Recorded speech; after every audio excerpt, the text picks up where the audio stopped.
ಸ್ನೇಹಿತರೆ, ಸ್ವಾಗತ ಸುಸ್ವಾಗತ. ನಮ್ಮ ರಾಜ್ಯ ಕರ್ನಾಟಕದ ಅಧಿಕೃತ ಭಾಷೆ ಕನ್ನಡ, ಹೆಚ್ಚುವರಿ ಅಧಿಕೃತ ಭಾಷೆ ಇಂಗ್ಲಿಷ್. ಇದೀಗ ಇನ್ನೊಂದು ಭಾಷೆಯನ್ನು ಅಧಿಕೃತ ಭಾಷೆಯನ್ನಾಗಿಸಲು ಇನ್ನಿಲ್ಲದ ಪ್ರಯತ್ನಗಳು ನಡೆಯುತ್ತಿವೆ. ಆ ಭಾಷೆ ದಕ್ಷಿಣ ಭಾರತದ ಭಾಷಾ ಪರಂಪರೆಯಾದ ದ್ರಾವಿಡ ಭಾಷೆಗಳಲ್ಲಿ ಒಂದು. ಈ ಭಾಷೆಯನ್ನು ಕರ್ನಾಟಕದ ಹೆಚ್ಚುವರಿ ಅಧಿಕೃತ ಭಾಷೆಯನ್ನಾಗಿಸಬೇಕೆಂಬ ಒತ್ತಾಯಕ್ಕೆ ಇದೀಗ ಬಲ ಬಂದಿದೆ.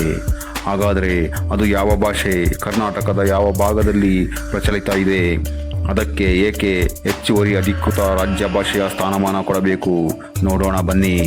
ಕರ್ನಾಟಕದ ಈ ಭಾಷೆ ಸಾವಿರಾರು ವರ್ಷಗಳ ಕಾಲ ಕೇವಲ ಮೌಖಿಕವಾಗಿ, ಅಂದರೆ ಕೇವಲ ಮಾತನಾಡುವ ಮೂಲಕ ಯಾವುದೇ ಬರವಣಿಗೆ ಇಲ್ಲದೆ ಬೆಳೆದು ಬಂದಿದೆ.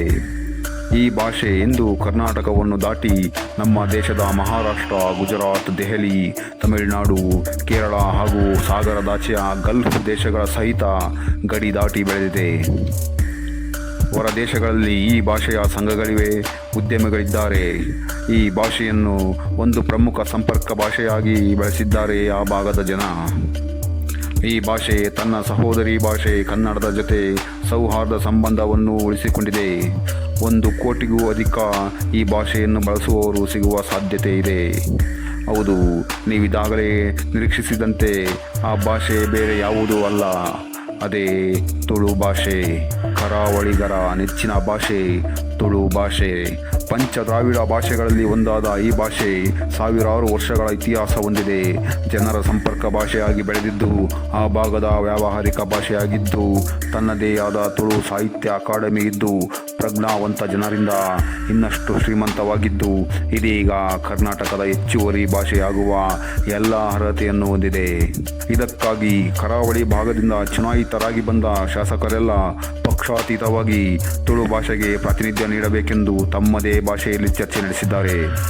ಇಲ್ಲಿ ವಿಶೇಷವೆಂದರೆ ವಿಧಾನಸಭೆಯ ಸ್ಪೀಕರ್ ಕೂಡ ತುಳು ಭಾಷೆಯ ನೆಲದಿಂದಲೇ ಚುನಾಯಿತರಾಗಿ ಬಂದಿರೋದು. ಈ ಎಲ್ಲ ರಾಜಕೀಯ ಕಾರಣಗಳು ತುಳು ಭಾಷೆಗೆ ಹೆಚ್ಚುವರಿ ಭಾಷೆಯ ಸ್ಥಾನಮಾನ ಕೊಡಿಸಲೇಬೇಕು. ಇನ್ನು ರಾಜ್ಯದ ಸಿಎಂ ಕರಾವಳಿ ಭೇಟಿಯ ಸಂದರ್ಭದಲ್ಲಿ ಈ ಭಾಗದ ಜನರ ಪ್ರಸ್ತಾವನೆಯನ್ನು ಗಂಭೀರವಾಗಿ ಪರಿಗಣಿಸಲಾಗುವುದು ಎಂದು ಹೇಳಿದ್ದು, ತುಳುವನ್ನು ಹೆಚ್ಚುವರಿ ಭಾಷೆಯಾಗಿಸುವ ಆಸೆಗೆ ರೆಕ್ಕೆ ಬಂದಂತಾಗಿದೆ. ಈ ತುಳು ಒಂದೊಮ್ಮೆ ಅಧಿಕೃತ ಭಾಷೆಯಾದರೆ ಸರ್ಕಾರಿ ಆದೇಶಗಳು ಈ ಭಾಷೆಯಲ್ಲೂ ಪ್ರಕಟವಾಗುತ್ತವೆ. ಕನ್ನಡದ ಹಾಗೆ ಪ್ರಾಥಮಿಕ ಶಿಕ್ಷಣದಿಂದಲೂ ತುಳು ಭಾಷೆಯನ್ನು ಓದಲು ಅವಕಾಶ ಸಿಗುತ್ತದೆ. ವಿಧಾನ ಮಂಡಲದಲ್ಲಿ ತುಳು ಭಾಷೆಯನ್ನು ಬಳಸಿ ಚರ್ಚೆ ನಡೆಸಬಹುದು.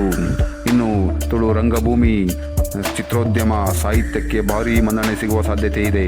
ಹೆಚ್ಚಾಗಿ ಸರ್ಕಾರವೇ ಮುಂದಾಗಿ ಒಂದು ಭಾಷೆಯನ್ನು ಎಲ್ಲ ಕೋನಗಳಲ್ಲಿ ಅಭಿವೃದ್ಧಿ ಮಾಡಿಸಿದಂತಾಗುತ್ತದೆ. ಸ್ನೇಹಿತರೆ, ತುಳು ಆದಷ್ಟು ಬೇಗ ಅಧಿಕೃತ ಭಾಷೆಯಾಗಲಿ, ತುಳು ಭಾಷಿಕರ ಭಾಷಾಭಿಮಾನ ನೂರ್ಮಡಿಯಾಗಲಿ ಎಂದು ನಮ್ಮ ಚಾನಲ್ ಪರವಾಗಿ ಆಶಿಸುತ್ತೇವೆ. ಧನ್ಯವಾದಗಳು.